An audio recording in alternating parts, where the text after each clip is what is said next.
Olá, diretamente de Dois Córregos, interior de São Paulo. Seja bem-vindo, bem-vinda. E no e-mail que está vindo aqui, nós vamos ver as diferenças, as divergências num relacionamento que pode ocasionar briga, essas diferenças sempre brigando, a outra pessoa acaba até ficando de saco cheio. É um problema, hein?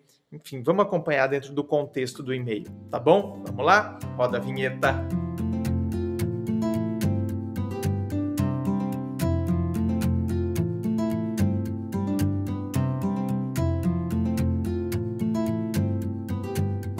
E antes do e-mail de hoje, quero saber a diferença entre gravação gratuita, que é esta que vai ao ar no YouTube, e gravação privada, que é compartilhada somente com você, não tem fila de espera, você já recebe a análise da sua situação aí no outro dia. Clique aqui e assista ao vídeo explicativo com a diferença entre uma e outra e como você pode, portanto, adquirir a gravação privada. E vamos então ao e-mail dele que diz assim: Oi André, tudo bem? Tudo? Bom, estou escrevendo pois quero alguns conselhos seus. Assisto seus vídeos há um bom tempo e já me ajudaram bastante. Eu namoro há 10 meses. Ela é mais nova. Eu tenho 22, ela tem 17. Olha, ela é uma menina incrível, é carinhosa, romântica, atenciosa, me conta tudo o que acontece no seu dia a dia. Até mesmo se falar com alguém diferente, ela me conta. Eu sou muito brincalhão e ela também. Até aí, mil maravilhas. O problema vem quando ela, sem motivos, me trata com grosseria. Às vezes faço uma pergunta e ela me responde mal. Tipo, por mais óbvia que seja a pergunta, eu acho importante sempre ter educação, responder com respeito. Aí eu vou falar para ela que ela foi grossa e tal, e ela não assume, nunca. Aí eu vou e fico falando um monte, pois só assim ela pede desculpas. Muitas vezes não desculpa de verdade, pois depois fica chateada. Tá, então quer dizer, ela pediu, ela pediu desculpas porque você ficou lá buzinando, buzinando, buzinando, falando, falando, falando um monte. Então, quer dizer, meu querido, você pode ter falado, eu, acredito que você não precisaria ter sido grossa desse jeito. Agora, não precisa ficar falando um monte, um monte, um monte, um monte, um monte, né? Porque aí, quer dizer, parece que ela pede desculpa, na verdade, para ver se você para de falar. E não porque ela reconheceu que ela está errada ou que ela agiu com grosseria, entende? Então, quer dizer, você fica falando tanto, tanto, tanto, que ela fala, ai, tá bom, desculpa. Ai, desculpa. Sabe aquele negócio? Bom, então a pessoa pede desculpa muito mais para outra calar a boca. É um pedido de desculpa onde fala, ai, cala a boca, para. Então, quando a gente percebe esse tipo de coisa, a gente tem que ficar quieto, sabe? E percebendo, opa, então, pera lá, vamos ver se isso vai continuar. E outra, às vezes a gente não estou dizendo que ela não esteja sendo grossa. Agora, às vezes a gente tem que tomar cuidado, porque assim, o que é grosseria para um, às vezes não é para outro, tá? Isso, claro, tem grosseria que é grosseria e acabou, não tem nem o que discutir. Agora, veja bem, tem outras coisas que não.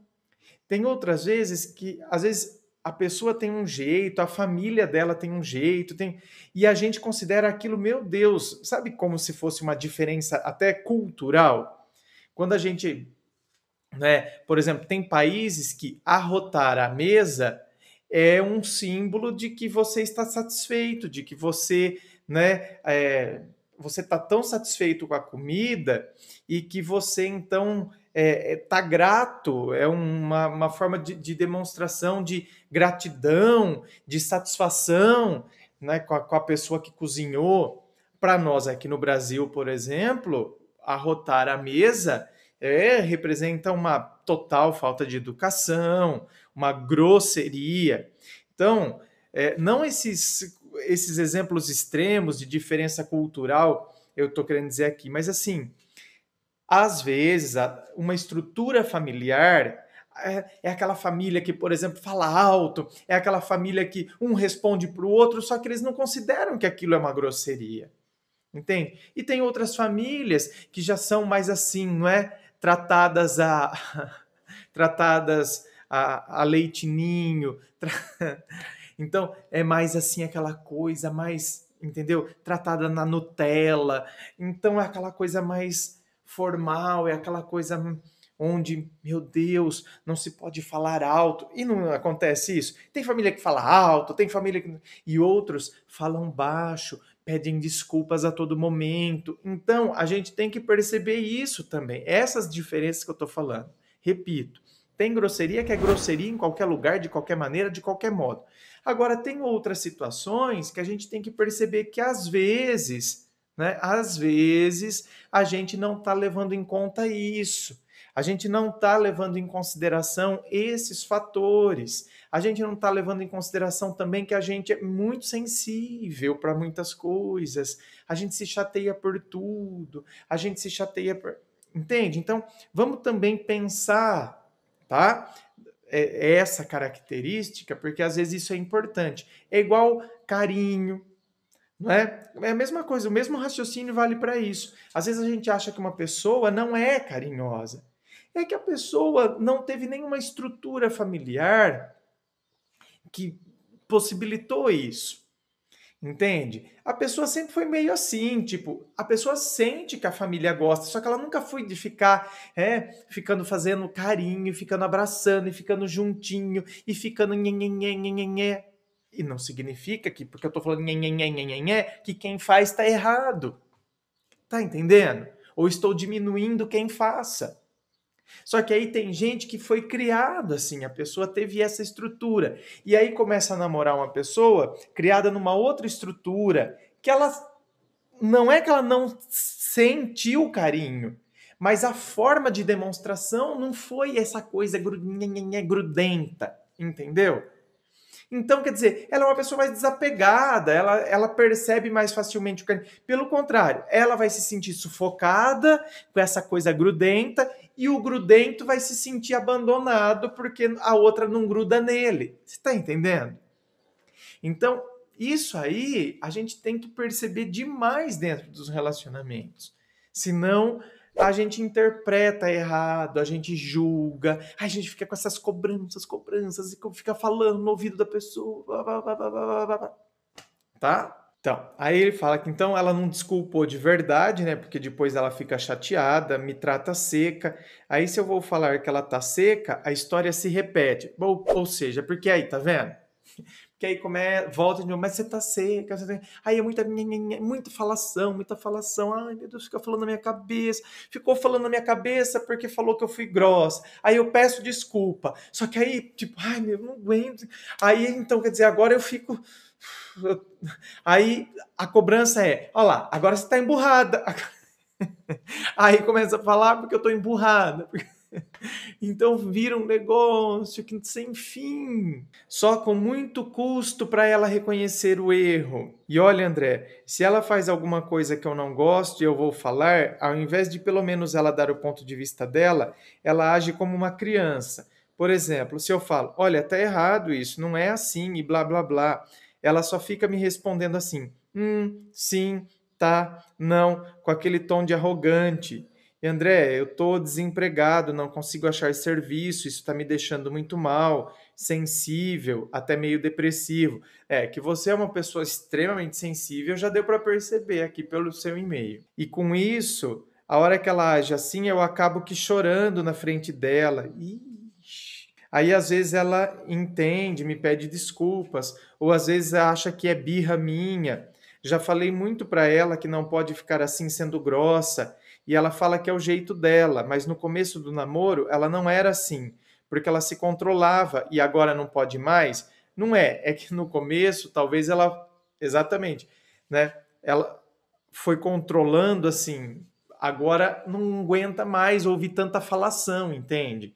Chega um ponto que a gente não aguenta mais tanta falação na cabeça da gente, não é? Uai, eu tenho certeza que ela me ama muito, mas ela já quis terminar algumas vezes pelo fato da gente brigar demais. Eu assumo que sou muito exigente, Também, às vezes, brigo por pouca coisa, tenho ciúmes besta e eu queria muito sua ajuda para mudar minhas atitudes e agir de uma forma em que ela aprenda a deixar o orgulho e conversar igual adulto.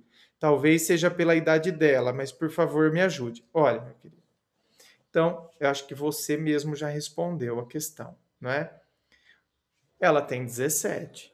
Aí você finaliza o e-mail dizendo o seguinte: olha, eu queria conversar igual adulto. Talvez seja pela idade dela. Meu querido, você tem 22, ela tem 17. Então, tem determinadas coisas, gente, que não tem como, né? Tem determinadas coisas que a gente quer que a outra pessoa seja já madura e converse com a gente na mesma. Não que uma pessoa de 17, talvez, e aqui eu não estou falando que é regra, talvez a gente vai encontrar pessoas de 17 anos, jovens de 17 anos, que são muito mais maduros que outros de 25, por exemplo. Então, não estou falando que é regra, só que não é. Gente, é uma questão óbvia. Então, é o que Vygotsky, por exemplo, Vygotsky trabalhou muito essa questão dentro da psicologia infantil, dos estágios de desenvolvimento da criança. Agora, não é porque tem o período pré-operatório, período sensório, motor, uma coisa. É assim, enfim, eu não lembro, já faz tanto tempo que eu estudei. E então não é porque existem essas fases do desenvolvimento da criança que necessariamente. E ele catalogou de 0 a 2 anos, de 2 a não sei quanto, entendeu? Então, quer dizer, e o próprio Vygotsky falava: escuta, não é porque então eu fiz uma classificação tipo de 0 a 2 que necessariamente de 0 a 2 anos todo mundo, todas as crianças vão encaixar dentro desses padrões aqui. Não, né? De repente, eu posso ter uma criança com 3 anos, 4 anos ainda, que ainda está desenvolvendo esse processo, né, que era próprio de 0 a 2. E, de repente, eu posso ter uma criança de 2 anos que já está desenvolvendo, né, um estágio mais avançado. Entende? Então, não é uma coisa fechada dessa forma. Como eu estou dizendo aqui, de repente você pega uma pessoa de 25 que tem muito mais maturidade que uma de 17. Agora, né, genericamente falando, não tem como a gente querer que uma pessoa de 17 seja adulta já. Porque não vai ser. Entende? Então, genericamente falando de uma maneira geral, se a gente tivesse que classificar, né, dentro do que é próprio de cada idade, então não adianta eu esperar que a pessoa se comporte de uma determinada maneira que ela não vai se comportar. Não vai ter, não vai ser dessa forma. Entende? Então, gente, a gente tem que levar em conta tudo isso. Eu não estou dizendo que você não possa se relacionar com uma pessoa de 17 anos, eu não estou dizendo que você não possa se relacionar com uma pessoa mais jovem, desde que você tenha consciência disso. Então, desde que você tenha consciência de que você tem uma cabeça, a outra pessoa tem. Até pessoas da mesma idade têm cabeças diferentes, como eu estava dizendo, né, por causa de família, por causa de comportamentos diferentes. Imagine pessoas de idades diferentes, a gente tem que também entender isso. Às vezes a gente quer que a pessoa esteja exatamente na mesma sintonia que a gente. E a gente não percebe tantas particularidades que são próprias, às vezes, não só da individualidade de cada um, mas que são próprias também dos momentos específicos de cada pessoa e do desenvolvimento de cada um. Então, tem determinadas coisas, gente, que se a gente não entender, o relacionamento se torna extremamente pesado. Extremamente pesado. E aí a coisa não funciona. Inscreva-se, eu fico aqui aguardando a sua inscrição, me acompanhe nas redes sociais, se curtiu, dê um like, não deixa de dar o like, não deixa de sair do vídeo sem dar o like, compartilhe com seus amigos. Muito obrigado, beijo no coração e, é claro, um forte abraço.